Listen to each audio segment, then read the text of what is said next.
अस्सलाम वालेकुम रहमतुल्लाहि व बरकातुहू। जो हिजाब का मसला एक अचानक से पूरे मुल्क में आग जैसा फैल गया है, हम एडवोकेट्स और लीगल एक्सपर्टीज़ रखने वाले इसको अलग देखते हैं। हम इसको लॉ एंड ऑर्डर के नज़रिए से देखते हैं। ये हरगिज़ ही कोई हिजाब का को दो कम्युनिटीज़ का मसला ही नहीं था। इसको आवाम को समझना होगा और सारे स्टेट्स को भी समझना होगा। इसको पॉलिटिसाइज नहीं करना है। पहले ये गौर करिए, ये एक छोटे से जियो का मुद्दा था, एक कॉलेज के मैनेजमेंट का ड्रेस कोड और चंद बच्चों का ही उसके ऊपर जो है एतराज़। इसको वही कॉलेज के अंदरूनी मैनेजमेंट के साथ सॉल्व किया जा सकता था और उसी दौरान कर्नाटका हाई कोर्ट में एक अपील हो गई थी। साथ में ह्यूमन राइट्स कमीशन के नेशनल ह्यूमन राइट्स कमीशन के सामने भी एक अपील गई थी। उसके बावजूद जब मुस्कान खान जिस कॉलेज में पढ़ती हैं वो कॉलेज में तो ड्रेस कोड भी नहीं था, ठीक है।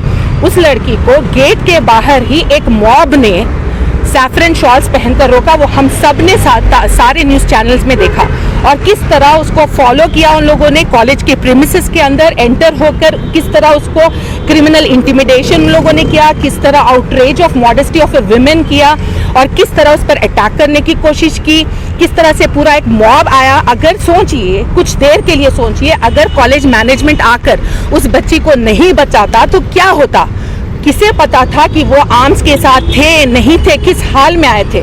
तो हम सब ने एक अचानक से हिजाब पहनना ना पहनने पे क्यों हमारा फोकस गया, हमारा फोकस इस बात पे क्यों नहीं जा रहा, वहाँ अनलॉ पे क्यों हमारा फोकस गया, हमारा फोकस इस बात पे क्यों नहीं जा रहा।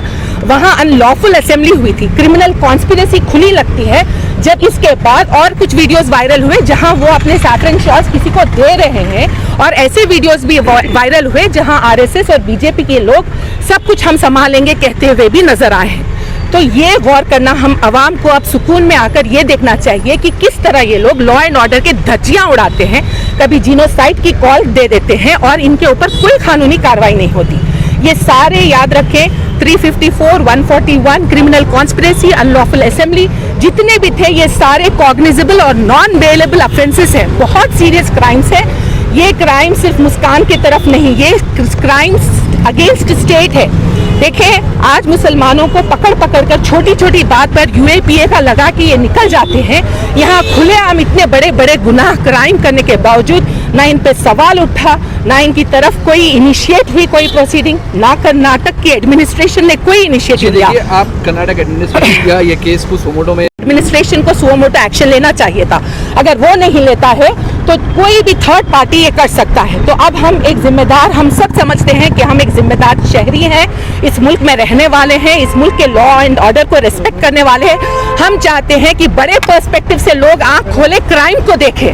ये आज मुस्कान के साथ नहीं, हमारी हर बेटी के साथ हो सकता है, हिंदू बेटी के साथ भी हो सकता है, क्रिश्चियन बेटी के साथ भी हो सकता है, मुसलमान के साथ तो हुआ ही है। तो ये बहुत खुले आम एक ललकारना है, लॉ एंड ऑर्डर की धज्जियां उड़ाना है, इसको समझिएगा। ये हमारा बात है और हमने यहाँ जो आज तेलंगाना पुलिस की मदद से 0 FIR हमने दर्ज किया। 0 FIR एक्स्ट्रा टेरिटोरियल जुरिस्डिक्शन को इनिशिएट करने के लिए होता है।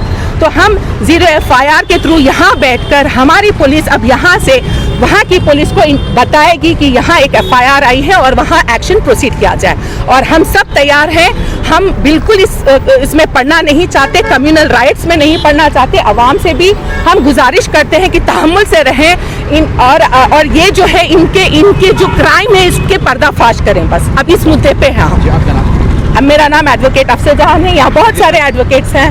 शकील साहब आइए जी। जैसे कि अफसर जहां मैडम ने बताया, ये पूरा जो फोकस है, आप अगर टीवी देखें तो ये फोकस है हिजाब पहना है कि नहीं, कुरान में है कि नहीं, ये पूरा डाइवर्जन टैक्टिक्स है। मैं हमेशा बोलती हूँ कि जो भी औरत है उनको अगर हिजाब पहना वो उनका हक है और नहीं पहना वो भी उनका हक है। मैं हिजाबी तो नहीं हूँ पर I am in support of hijabis. देखें, तो ये पूरा जो मसला है वो लोग डाइवर्ट कर रहे हैं और मुसलमानों आपस में लड़ रहे हैं। कुछ बोल रहे हैं हिजाब नहीं पहनने की ज़रूरत नहीं है, दूसरे लोग बोल रहे हैं हमारे दीन की इट्स एन इम्पॉर्टेंट प्रिंसिपल। और जो क्राइम जो हम लोग आज कंप्लेन करें उसके बारे में कोई भी नहीं बोल रहा है। कुछ दिनों के लिए मुस्कान बीबी के पोस्टर सब लगाए, वो देखो हमारी बच्ची शी सो ब्रेव, वो सब। बट कोई भी कंप्लेंट नहीं करे। This is such an important thing. अगर एक लड़की कॉलेज नहीं जा सकती बिना डर के खौफ के, तो then what is the point? Our constitution, जो हमारी कॉन्स्टिट्यूशन है, उसमें we don't have to choose between right to education and right to religion, दोनों में उसमें। तो ये बहस क्या है? ये पूरा जो है बीजेपी आरएसएस वालों का एक बड़ा सा एक कॉन्स्पिरेसी है। क्या लगता है मैडम, क्या गवर्नमेंट की आपकी गवर्नमेंट कोई इंटरेस्ट ही नहीं था। कोई इंटरेस्ट था क्या? पॉलिटिकल विल ही नहीं था यहाँ पे। तो उन लोगों का ये था कि जो हुआ होने दो। और अगर उसके बाद देखें तो इतने सारे वीडियोस हैं जो दूसरे कॉलेजेस में यानी टीचर्स या स्टूडेंट्स जो भी है, स्कूल के बच्चियाँ बाहर गेट के बाहर खड़े होकर उनको गुटखा निकालना पड़ा, और पूरे जो पब्लिक है उन पे घूर रहा है, वहाँ पे रिपोर्टर्स उनके पीछे दौड़ रहा है। तो ये सही बात है क्या? दिस इज ह्यूमिलिएशन और कुछ नहीं है। ये टारगेटिंग है, एक कम्युनिटी का टारगेटिंग है, और ये लोग ये समझ रहे कुछ होने वाला नहीं, इसलिए इन लोगों को इतना हिम्मत है ये करने के लिए। वही यहाँ से देखो हम लोग अदर जो- स्टेट में आप लोग को आगे बिकॉज वहाँ कुछ भी नहीं हो रहा था, तो वी थॉट हम लोग को करना चाहिए, क्योंकि हम लोग जो हमारे एक सिस्टम है यहाँ पे, जो भी है कॉन्स्टिट्यूशन है, एक कानून है, उसके we are trying to work along with that system. Because हम लोग लॉ अबाइडिंग सिटीजन्स हैं, हम लोग वो उन लोगों के जैसे नहीं है जो किसी गुंडागर्दी करने के लिए। तो we are trying to work with the system, ये हमारा कोशिश है। अब देखेंगे या क्या होने वाला है, उम्मीद है देखेंगे।